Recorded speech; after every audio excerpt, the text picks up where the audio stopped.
Bonjour les amis.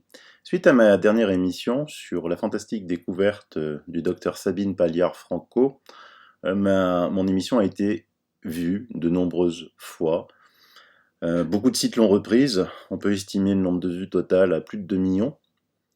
Et comme vous l'avez noté, rien dans la presse. Rien dans la presse, rien dans les médias institutionnels.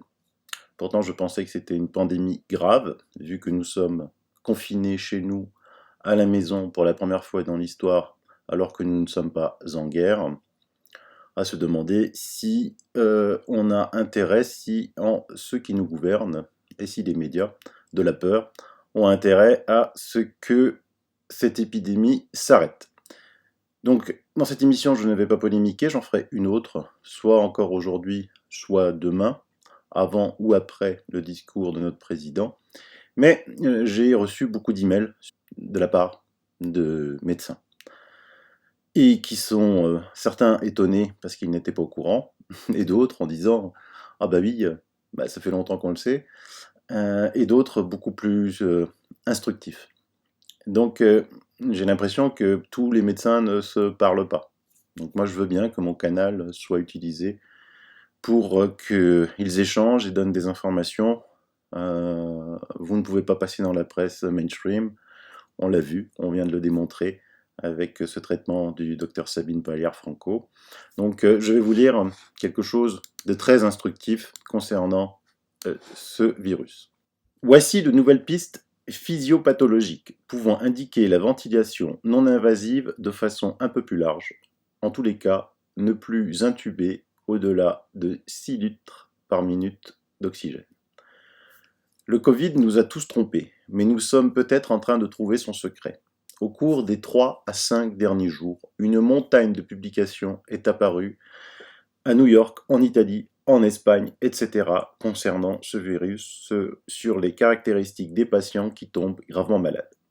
Il n'y aurait ni pneumonie, ni SDRA, du moins pas le SDRA avec les protocoles et procédures de traitement établis que nous connaissons. Pour mes abonnés, le SDRA, c'est le syndrome de détresse respiratoire aiguë. Les ventilateurs ne sont pas seulement la mauvaise solution, mais l'intubation à haute pression pourrait en fait causer plus de dommages qu'en son absence. Les dernières 48 heures ont vu une sorte de révélation. Le Covid-19 provoque une hypoxie prolongée et progressive en se liant au groupe hémique de l'hémoglobine dans les globules rouges. Pour mes abonnés, l'hypoxie est une inadéquation entre les besoins tissulaires en oxygène et les apports. Et les groupes hémiques, ce sont, vous savez, ce qui donne la couleur rouge au sang. Les gens désaturent simplement et ceci mène à des défaillances d'organes qui les tuent. Tous les dommages aux poumons sur les scanners proviendraient de la libération de fer oxydatif par les M, ce qui submerge les défenses naturelles contre le stress oxydatif pulmonaire et provoque cette belle opacité du verre dépoli toujours bilatéral dans les poumons. Les patients revenant pour une réhospitalisation des jours ou des semaines après leur convalescence et souffrant d'une leucoencéphalopathie post-hypoxique retardée renforcent la notion que les patients Covid-19 souffrent d'hypoxie malgré l'absence de signes de fatigue respiratoire ou d'épuisement. Alors là, c'est vraiment très technique, je ne suis pas médecin, donc je laisse tel quel et les médecins comprendront. Les globules rouges transportent l'oxygène des poumons vers tous les organes et le reste du corps. Les globules rouges peuvent le faire grâce à l'hémoglobine, qui est une protéine composée de 4 M. Les M ont un type spécial d'ion de fer qui est normalement assez toxique sous sa forme libre, enfermé en son centre avec une porphyrine agissant comme son récipient. De cette façon, l'ion fer peut être mis en cage et transporté en toute sécurité par l'hémoglobine, mais utilisé pour se lier à l'oxygène lorsqu'il atteint les poumons. Lorsque les globules rouges atteignent les alvéoles où se produisent tous les échanges gazeux, ce petit ion fer bascule entre les états Fe2+ et Fe3+ et se lie à l'oxygène, puis part livrer l'oxygène ailleurs. C'est là qu'interviendrait le Covid. Ces glycoprotéines se lient à l'hème et ce faisant L'ion fer oxydant, spécial et toxique, est dissocié et se déplace librement tout seul. C'est mauvais pour deux raisons. Sans l'ion fer, l'hémoglobine ne peut plus se lier à l'oxygène. Une fois que toute l'hémoglobine est altérée, le globule rouge devient inutile et ne fait que courir avec le virus Covid-19, attaché à sa porphyrine. Tous ces contingents inutiles qui ne livrent pas d'oxygène sont ceux qui conduisent à la désaturation. C'est un peu comme un empoisonnement au monoxyde de carbone dans lequel le CO est lié à l'hémoglobine, ce qui la rend incapable de transporter l'oxygène. Dans ces cas, les ventilateurs ne traitent pas la cause profonde, les poumons du patient ne se fatiguent pas, ils pompent très bien. Les globules rouges ne peuvent tout simplement pas transporter l'oxygène. Mais dans ce cas, contrairement à l'intoxication au monoxyde de carbone, dans lequel le monoxyde de carbone peut éventuellement se dissocier, l'hémoglobine affectée est définitivement privée de sa capacité à transporter de l'oxygène, car elle a perdu son ion fer.